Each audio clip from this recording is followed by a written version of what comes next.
What are some things that, I guess, like systems and processes that help you say, or helped you make that point of saying yes a lot to then saying no a little bit more often? Well, what I realized was, what's the return on my investment? So my investment was always my time and materials. Saying no is terrifying. It is. Because it means you're saying no to an opportunity, you're saying no to potential exposure, and you're saying no to revenue. And so, but I always know that saying no for me, if I really listen to that inner voice, if I really listen to the little people in my head, I'm equipped. I know, I feel it in my bones now. I feel that so confident that when I say no about something, the door's going to open and something even bigger is going to come my way. And you need to allow space for that. Welcome back to another episode of Founders in Flight. I'm Sean Sidders, founder and CEO of Mallard Agency. This might be one of my favorite conversations I've had. Today, you're going to meet Jaime from the Floral Bar, based right here in Southlake, Texas, which is right in our backyard. I found out about her business because I'm kind of a customer of her business. And today we really dive deep into her story of resilience and opportunity and just everything that you might need to be thinking about if you're planning to go into the world of entrepreneurship. I think it's such a great conversation. Stay tuned. Well, Jaime, thank you so much for being here and for just taking the time to sit down with me today and kind of chat about just all things business, local business that is, because your business is located right here in Southlake. Tell us a little bit about how the Floral Bar got started and kind of how you got here today. Oh, thanks so much for having me, Sean. I really appreciate it. I am the owner of the Floral Bar. We were formerly located in Roanoke, and when the lease expired last year, we decided it's either time to expand or maybe time to just kind of hone in on what's really working over there. And we realized that people love to come to our classes and our workshops. And so we decided to look for a new space that was maybe bigger. And, you know, it's really challenging in this market here in Southlake. And I thought, we'll see what's out there. We found a space. We were ready to we put a letter of intent on it, and it just fell through. And we just kept thinking, why is this not working? It was the right location. It was the right price. It was the right everything, square footage. And then our broker turns around and says, hey, this space across the street is open. Would you want to go look at it? And you had to have a vision. So we signed the lease. We spent about 4 months remodeling it. Wow. Totally remodeled it from the literally ceiling to the floor and created what is now the Floral Bar in Southlake. And it's about double the space as our old location, and which means we can fit more people. And so our classes have been not just once a month or twice a month. They've now been once or twice a week and selling out. That is so it's been cool. Really, really fun. Well, it's impossible to not hear about you guys. I was telling you before we started that that I'm a regular customer, unfortunately, but maybe fortunately for my wife. Thank you. Yeah, your wife thanks you, I'm sure. And when I was talking to her about, hey, who's some local business owners that you would want to hear from? She was definitely Jaime from the Floral Bar, 100%. So there's definitely kind of this fan base for your business of people who really just respect what you're doing. And I think you've done it really, really well. So I want to dig into how in the world have you figured that out? So maybe we'll just kind of work backwards. When did it start? And what was the impetus for you to actually get started? Yeah, well, I've been a florist for, over 30 years. Wow. I started when I was, a toddler. I'm just kidding. I actually started when I was in high school. I really fell in love with floristry, and I was a young mom and a young bride, and the wedding florals was my favorite part of the entire process of having a wedding in the 90s. And I just decided I think I could probably do this with my family and that kind of thing. And I worked at a retail floral shop, and I realized I can do this from home. And there wasn't a lot of home-based florists back in the 90s. It was actually kind of considered more of a hobby if you did it at home. Yeah. Now there's very few brick and mortar floral design studios. And so I actually feel like I did the reverse of what was really going on in the culture. I was so blessed to be able to stay home with my kids and do wedding and event floristry. And I did that until about 2013 when I moved to LA and took my 3 kids, found myself as a single mom again, and decided to start over down in the Los Angeles area. And I worked for a celebrity florist for about 2 years, freelancing. Yep. And so it was really great to have both sides of floral design in my little tool belt. I got I got to work on things like the Grammys and the Oscar parties and things like that. And then I also did kind of more just like humble, lower budget type weddings up in the Seattle area. Wow. So when I moved to Texas in 2014, I was like, I'm tired. In Texas, you didn't have to have 2 jobs in 2014 like you did on the West Coast. No kidding. And so I was able to just stay home with my little 2-year-old, and my other kids were in junior high and high school. And I spent about 2 years really just resting. So critical for any creative who's on the verge of burnout. That is a really important thing to watch. Like, to navigate burnout as a creative it's almost one of the things I wish that I could speak more on, is preventing the burnout. But it had happened to me, and so I took a break, and we were building a new house in the Roanoke area. I didn't know anybody. I knew nobody in this neighborhood, and I was like, I want to get to know my neighbors. So how'd y'all like to come over and paint wine glasses, and we'll watch a Housewives TV show, and we'll just kind of get to know each other. And it was like all of us moms at the bus stop in the morning, and Fun. It was really sweet. So 8 women came over, and we were painting, and that's kind of where craft nights were born in my living room. 8 women invited 8 more women. So 16 women came the next time. And then pretty soon, the last craft night I ever had in my home, it was a holiday one. They heard that I worked with flowers. So arts and crafts turned into teach us what you know. And what I realized was that I'm actually an okay teacher, because they were walking out with designs that I was like, hey, that's actually not bad. I might be onto something here, because I didn't know I could teach. Yeah. Because it's very isolating. You had said that about being an entrepreneur. It can be a little bit more solo type of work. And so, my husband at 2:00 in the morning on a Thursday kind of was like, I love that you're doing this, but could we maybe take it outside of our home? Because, I get up in a few hours to go to work. So let's maybe look for a new location. And that's when the Floral Bar in Roanoke was born. We just realized we were onto something. That is so cool. What a cool story. Yeah. Where in LA did you spend time? Because I'm from Los Angeles too.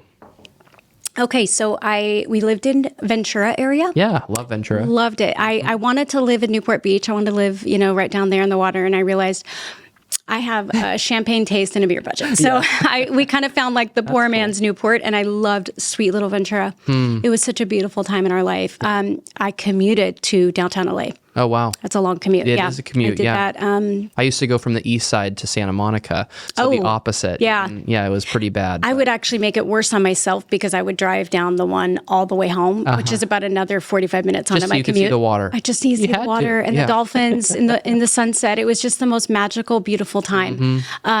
Financially challenging, but the growth that happened for me and my family during that time was just remarkable. Wow. Yeah. That's so cool. Yeah. So I love it. So you start the Floral Bar, you move into a space in Roanoke, and what year was that? Funny story. Okay. We started construction in August of 2019. Okay. Oof. Permits were a little challenging. We were trying, our target was to be open by the holidays, because that's a really busy season for us. Didn't make the holidays. So then we were pushing for Valentine's Day, because that's our Super Bowl, Mother's Day and Valentine's Day.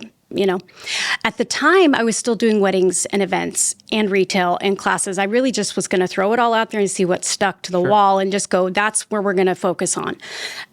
So I had weddings booked. I had, events booked, corporate events, things like that for the spring of 2020. And as you could probably guess, our doors opened on January 25th, 2020. Wow. Yeah. Oh my gosh. Yeah. So how did you navigate that? That's got to be just terrifying, probably, leasing a new space and then stepping into that season where there's so much uncertainty, but then also, like, I look retroactively, like, kind of like reflecting back on now where you are, and you must have done some things right in order to capitalize on that moment, in order to create a sustainable business. How did you go about getting creative of overcoming that adversity?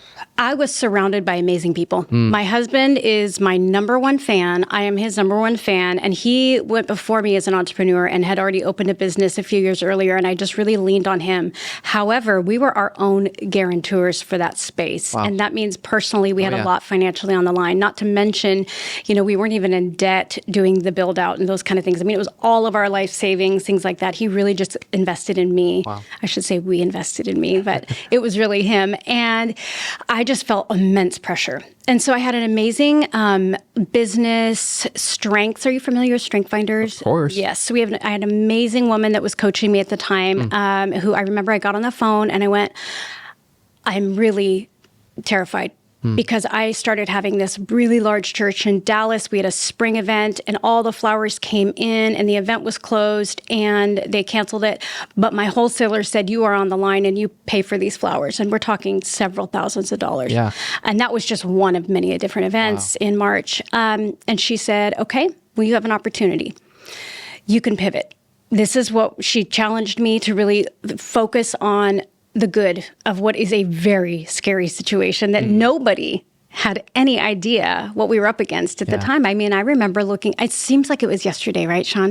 It was 5 years ago. I know. It's 5 years ago almost. That's crazy. And the fact that I can say, not only did I survive that time, I thrived and I grew. Wow. It was just, I just think that to me is like, kind of to me is very successful.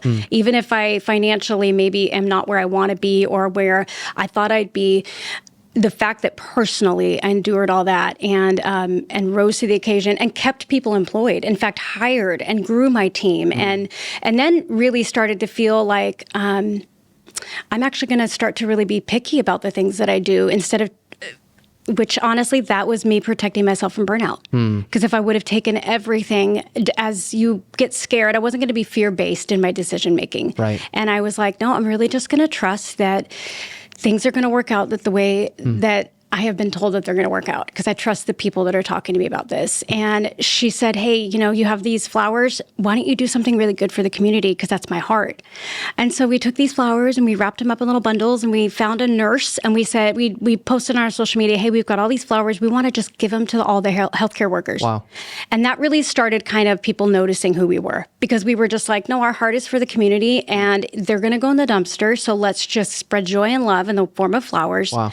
And all of a sudden, people were starting to notice and tagging us in social media stuff and really starting to understand the heart behind what we're doing, which truly is gathering creatives, collaborating, gathering community together. And people walk into our classes as a solo attendee and they walk out with 2 or 3 friends that they're texting each other and they're all going to come to the next class. And that's my heart, truly. That's awesome. Getting people together and creating and establishing friendships it's everything to me. That's so cool. Yeah. It's so cool to see how your passion and vision has really come to fruition. And I hear so many stories of people who feel that way. There was somebody who moved here actually from California, funny enough, and was kind of an acquaintance of my wife. And I think that she had mentioned that she went to a class and almost exactly what you just said, walked out with a few friends. And I mean, that can make a big difference for somebody. Yes. I mean, you're talking about somebody feeling isolated for a year as opposed to feeling completely in community for a long period of time, maybe even a lifetime in certain cases. So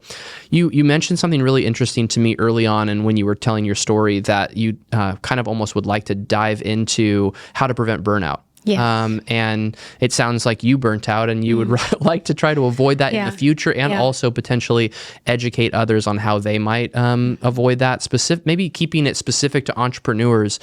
What would be some things you would encourage somebody with to try to prevent that? Well, that's a great question because I have often taken a few moments in my life and really been reflective on how did I get here, whether good, bad, or ugly. How did I get right here, right now in this moment? And I think you really need to take a step back and you need to look at every part. Like part of my top strengths is context. So for me, I know that I need every bit of information before I make any kind of move. And I also know that history can sometimes repeat itself. So just because I've grown doesn't mean that this won't catch up with me, even though I'm maybe a different person now than I was 10 or 15 years ago in the industry. I'm recognizing the signs before I get there. And some of those signs are feeling overwhelmed, is feeling like the energy is being zapped out of you with the project versus I'm so excited to tackle this project. I think that's a really big indicator is when you look at something that typically brings you so much joy. What did we learn during COVID? What did they say? Marie Kondo it, take the things that don't bring you joy and get rid of them, which that was weddings for me, to be quite honest. I knew that weddings always meant burnout for me because I just equated the two together. And I also felt like I'm a veteran in this industry and there's so much knowledge I can pass on to the next generation. And again, teaching them how to avoid this burnout. One of the things I tell new entrepreneurs is say yes until you no longer have to. So say yes to everything. Be willing to say yes to people who are not going to pay you. Maybe it's for exposure. Maybe it's for just networking. Maybe it's just so somebody knows what you do. Not everybody knows what the Floral Bar is. So I said yes to a lot of things in the beginning that now I absolutely say no to. Because not that I don't need to, it's just that I know, okay, I'm at a different level and a different stage in my business. That's really good. And another thing that's really important is I genuinely feel like we take on so much because we're trying to prove something. And the reality is, nobody really cares. Nobody cares that I have 30 plus years in this industry. Why am I trying so hard to prove to the world what my gifts are and what I'm good at?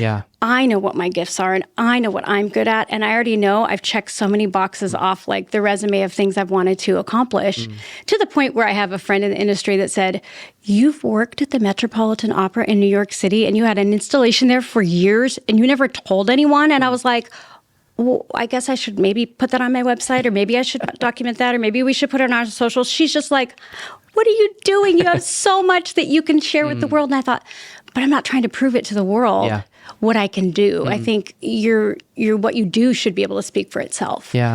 But to avoid the burnout, I said no on future trips. After about the third trip, I realized, okay, I've done enough.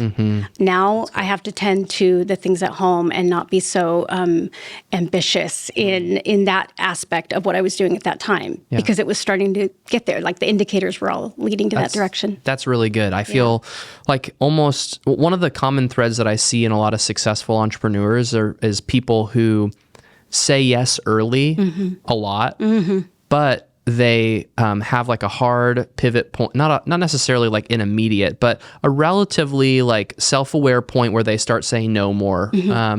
And I think it can be really dangerous. Like one dangerous path would be to say yes, yes, yes, yes, and never really stop. Right. That's just a recipe for burnout, of course.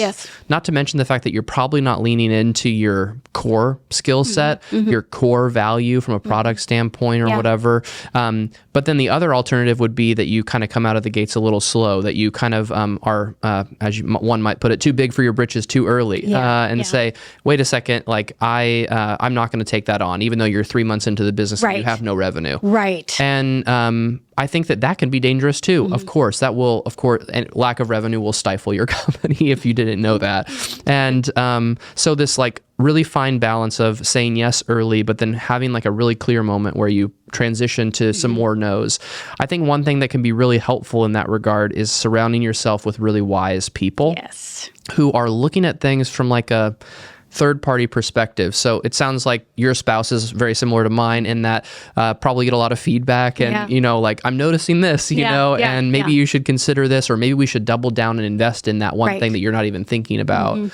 Another avenue for me has been having a professional coach or a mentor, and having somebody who you talk to on a regular frequency, that you've committed to being 100% honest, and that they can call out the moments where you're saying yes too much. And that can be a moment where you learn to say no based off of some third-party feedback that you really only get if you go and seek it out. What are some things that, I guess, like systems and processes that help you say, or helped you make that point of saying yes a lot to then saying no a little bit more often? Well, what I realized was, what's the return on my investment? So my investment was always my time and materials. Because I never valued my time as a wedding florist. I was always undercharging, and I was a single mother. I knew that I needed to book weddings. It wasn't an option. I didn't get to have the luxury of being more picky about, that's not really my aesthetic, but, now I'm way more picky because it's a reflection of me, and also it's a reflection of my design aesthetic. But to your point, I just didn't value my time. And I think everybody needs to put a price tag on what's your hourly rate. We talk about price anchors a lot in my industry. Having that $1,000 arrangement will anchor so that the $150 arrangement comparison, and we do offer that, that's a really, actually we offer even higher. So, if you're ever feeling inclined, they are pretty Sean, beautiful. Yes. Yeah. Don't tempt me. Yeah. But honestly, I genuinely feel like you have to really have that like inner dialogue with yourself, which I think after time of being with a mentor, after time of being with a business coach, pretty soon you can kind of hear the tape of them speaking into your life. Because I've had people all along the way that have spoken to me and said, I'm hearing you say the same thing. You're kind of circling this conversation. And last time we talked about this, you ended up kind of losing your mind on this project. And so how are we going to do things a little different this time around? Or do we just need to say no to this project? Yeah. And I think saying no is terrifying. It is. Because it means you're saying no to an opportunity, you're saying no to potential exposure, and you're saying no to revenue. And so, but I always know that saying no for me, if I really listen to that inner voice, if I really listen to the little people in my head, I'm equipped. I know, I feel it in my bones now. I feel that so confident that when I say no about something, the door's going to open and something even bigger is going to come my way. And you need to allow space for that. I always say, if you are saying yes to everything, when in the world, people are going to assume you're too busy. Yeah. So they're not going to ask you to do whatever project might come your way. It's the story about New York is actually really interesting because I had an opportunity to work with an amazing, amazing venue that I absolutely loved. And they asked me to do their wedding show. And I said, well, the old me would have said, sure, I'll do it. And I would have done it with zero return on it because I don't even do weddings anymore. I was just going to do it because they asked. Yeah. And I was like, I have to say no to my friend. This is hard. And I said, I just am believing, though, that something else is going to come into this space in this time. And within a week, I got the call from New York. Wow. And it was the exact same day that the wedding show was, when I was going to be out there doing the work. And I was like, see, if I would have said yes to that, I would have missed that opportunity. And so I'm always really, really believing that there will be something even bigger by saying no on the other side. You just have to set yourself up for that, though. Yeah. I mean, you can't just say no, like you said, too big for your britches, where it's like, I mean, my daughter is a young entrepreneur, and I'm always saying, honey, you have no family, you have no children, you're not married, you're single. This is the time in your life when you say yes to everything. At night, on the weekends, whenever, you just say yes. Get yourself out there. Yeah, no doubt. Okay, so let's talk about pricing. One of the things that I think about with your product is, I think, expensive. I mean that in the most positive way possible. I love that. Thank you. But it actually makes me feel more confident in my purchase every time.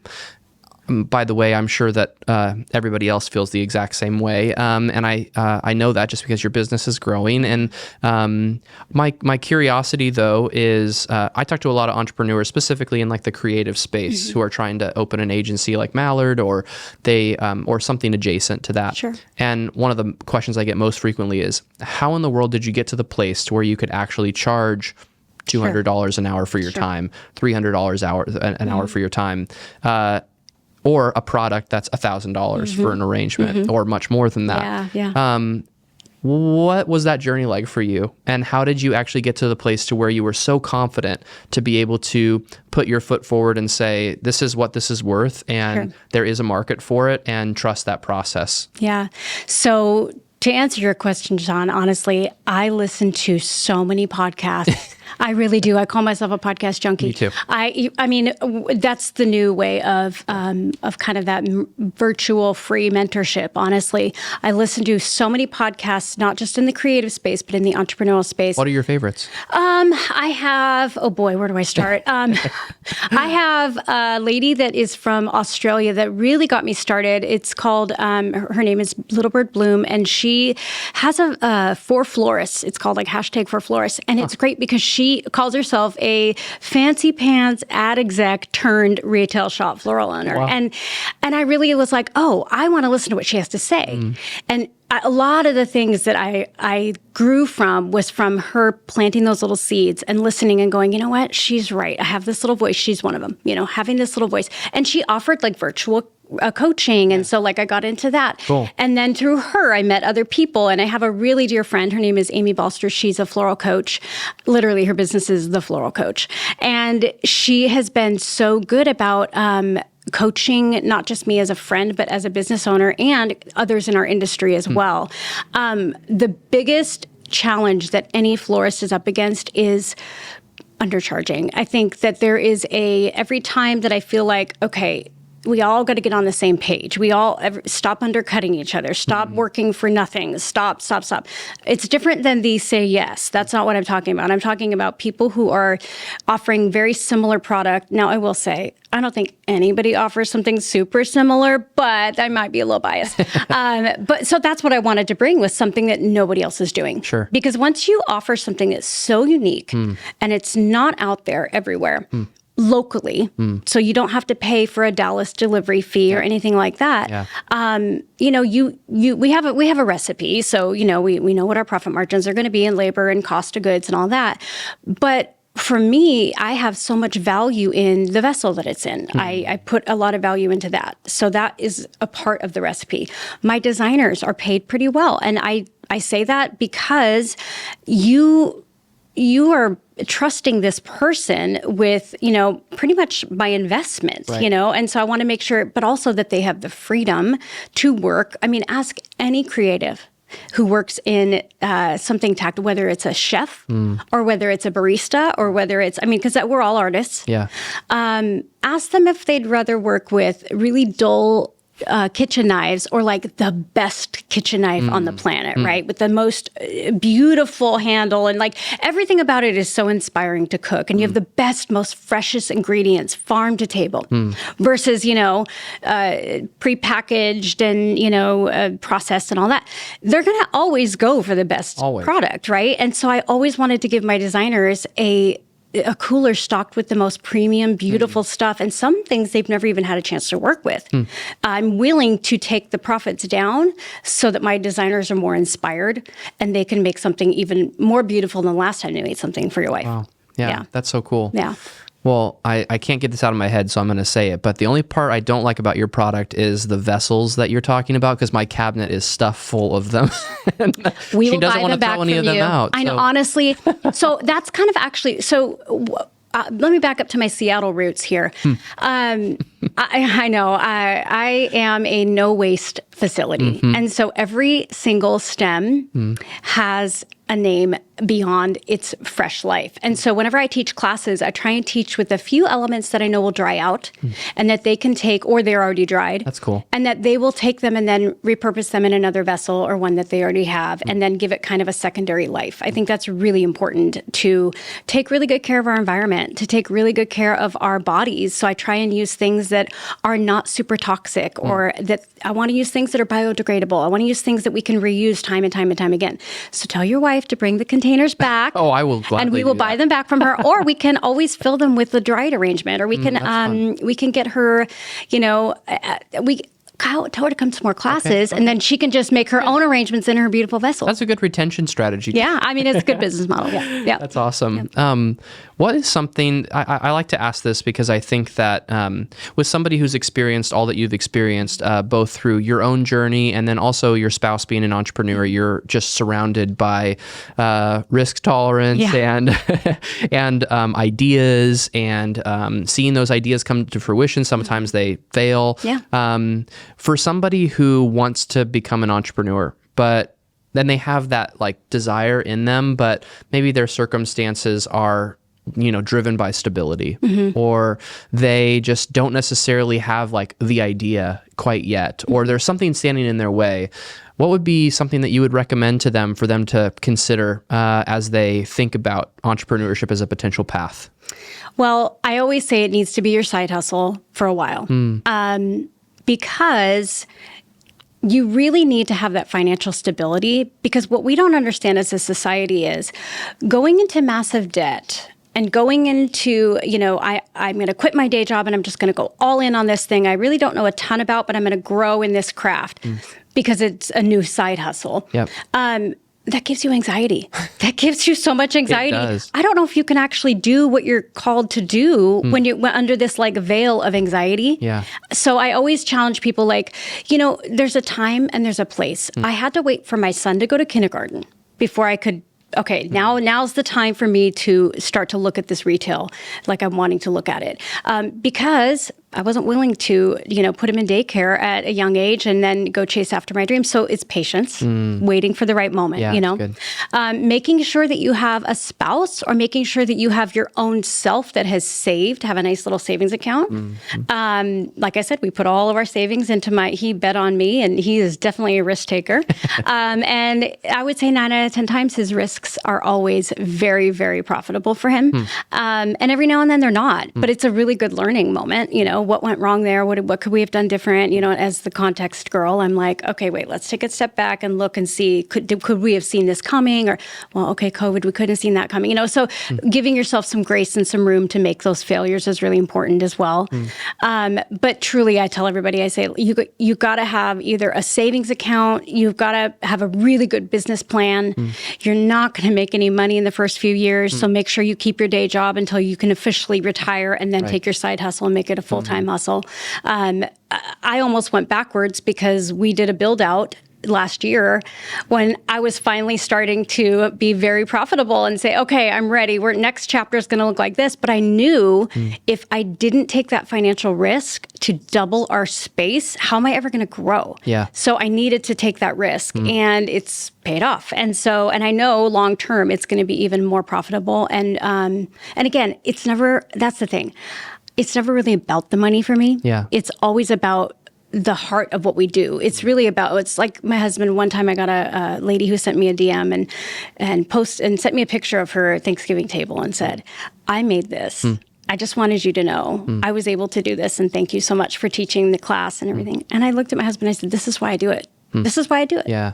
That's it. Or I see people connect at my classes and they hug each other. I never forget the first class after COVID, and I had two friends that hadn't seen each other in a year. And they came to my class and they were just in tears and they were just so happy to be together. I think one was immune compromised, so she really stayed home the whole year.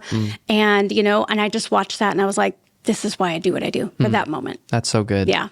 I mean, this has been a growth journey for me as I've thought about profitability, and the tool that it really is. I think that a lot of business owners think about profitability as an opportunity for personal financial gain, but I like to think of it more so as a tool for sustainability of you fulfilling your purpose. Yeah. And that's the one thing I love about Mallard, is that it allows for me to fulfill my God-given purpose in a way that really makes a difference for people. And profit is a tool for me to be able to use and sustain that impact that I have, and also that I get to champion for my employees to have. Yeah. And I think that, I guess, in that same vein, it's really tempting to go into an entrepreneurial endeavor and kind of think to yourself, oh, this is definitely going to be successful because I'm really passionate about this thing, or I have this experience or whatever. A couple of things that I would add to what you said is financial literacy is undervalued for early entrepreneurs. And if I didn't have some very specific, lessons and like tangible, like lessons in like accounting, for example, like not in college, but like in the actual workforce, being able to understand just a basic profit and loss statement and be able to look at a balance sheet and understand what's happening, that has paid such dividends for me. So financial literacy is, I think, and also there's people out there who will mentor you in that regard. You don't necessarily have to go and spend a fortune to be educated in that. Like, for example, there's some entrepreneurs who have used me in that regard, and we can sit down in 2 hours and I can give you the basics. You just have to take that knowledge and then study that so that it becomes more natural for you. So that financial literacy. And then the other thing that was really helpful early on in our business was I knew that I had like this foundational revenue opportunity from the very beginning. So for you kind of talk about how you went down this path of doing classes at your house, and you achieve viability that way. You kind of were like, oh wow, this is turning into something. For me, it was, I used to work for a real estate firm, and that real estate, I met a lot of realtors as a result of that.